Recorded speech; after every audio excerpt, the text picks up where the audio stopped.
Hello world, welcome back to our 7 keys to introduce the Bible. Today we are in Daniel chapter 2 and Bible key number 4, prophecy. Now you may have noticed that we just skipped a whole lot of story in the Bible, but sometimes it helps to fly over the top of the forest and get a big picture view before you drop in to explore the landscape. And sometimes the Bible does the same thing. Sometimes God skips ahead and tells the story that's coming before it even happens. That is called prophecy. Actually, predictions are just part of prophecy. What prophecy really means is God speaking to mankind, and a huge chunk of the Bible is prophecy.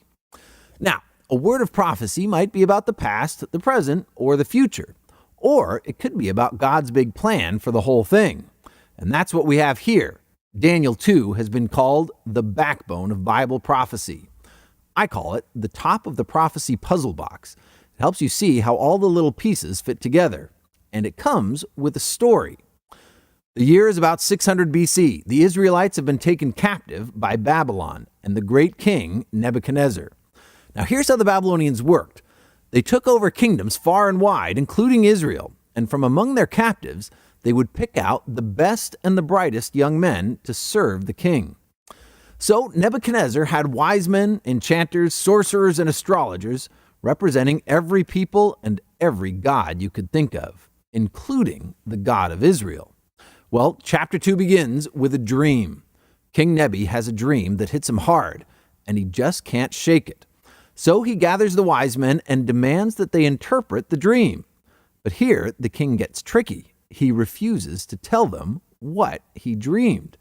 In verse 5, he insists, "If you do not tell me what my dream was and interpret it, I will have you cut into pieces and your houses turned into piles of rubble." What do you do with that? There's something going on with Nebuchadnezzar here. He's got all the religious gurus you could ever want. He's been following them for years. But this time, he wants evidence. I think he's tired of chasing the gods. Babylon had thousands of them. But this time, Nebuchadnezzar wants proof. Proof that it's not just made up. Tell me my dream and tell me the meaning, or you all die. Well, the wise men can't do it, and the command goes out. Execute them all. But among the wise men are 4 young men from Israel, servants of the living God. Daniel is one of them. I like Daniel. He's one of the greats. He goes to the king to ask for time, and he goes to God to ask for help. And God answers. As you read this story, watch carefully how Daniel talks about God. In verse 27, he tells the king, "No wise man, enchanter, magician, or diviner can explain the king the mystery he has asked about. But there is a God in heaven who reveals mysteries." I like that. The answers you need are not found among men, but there is a God in heaven. He reveals mysteries. So Daniel tells Nebuchadnezzar the dream and the meaning. And the dream is a prophecy, a big one. It reveals God's big plan for the kingdoms of the world. Verse 31, "Your Majesty looked, and there before you stood a large statue, an enormous, dazzling statue, awesome in appearance. The head of the statue was made of pure gold, its chest and arms of silver, its belly and thighs of bronze, its legs of iron, its feet partly of iron and partly of baked clay."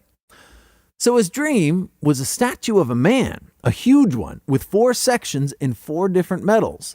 Daniel explains that the statue represents 4 great kingdoms of the earth, massive empires that would rule far and wide. The head of gold is Babylon. King Nebi should like this. The first world-dominating empire. But then his kingdom would not last.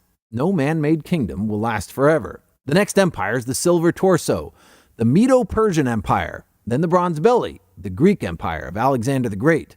And finally, the legs of iron, Rome, strong and ruthless. Now remember, most of this is being told in advance, 600 BC. The prophecy here is very broad, and you could write it off as a lucky guess. But this is just the opener, the big picture. In chapters 7 through 12, Daniel is given prophecies with pinpoint accuracy, details about individual kings and generals, from Alexander the Great to Cleopatra to Jesus, to things only a historian would know. And that's the trick of it. Only a historian would know. But Daniel's not a historian. He's a prophet. The prophecies in Daniel's book are so accurate and so precise that modern historians concluded this book must have been written in about 50 AD. That is, until a copy of Daniel was discovered that is older than many of the events prophesied. In fact, Daniel was part of the Septuagint translation, dating back to 285 BC. Well, there's a lot more to this story. Bible prophecy spans the ages, from ancient history to modern times, to future yet to come. It's amazing. I definitely encourage you to dig into Daniel's book. And we have more audio guides for Daniel on the Through the Word app. But for now, Nebuchadnezzar's dream isn't quite over.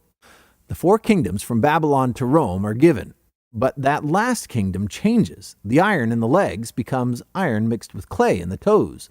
This is another kingdom, rebuilt out of the old Roman Empire. It's the kingdom of the Antichrist in the final days of the earth. And then something happens in the dream. Back in verse 34, while you were watching, a rock was cut out, but not by human hands. It struck the statue on its feet of iron and clay and smashed them. So the whole statue, every man-made kingdom, crumbles to dust. And back in Daniel, the wind then swept them away without leaving a trace. But the rock that struck the statue became a huge mountain and filled the whole earth. Daniel explains that the great rock is another kingdom. In verse 44, the God of heaven will set up a kingdom that will never be destroyed. This is what prophecy is really all about. It's God's kingdom.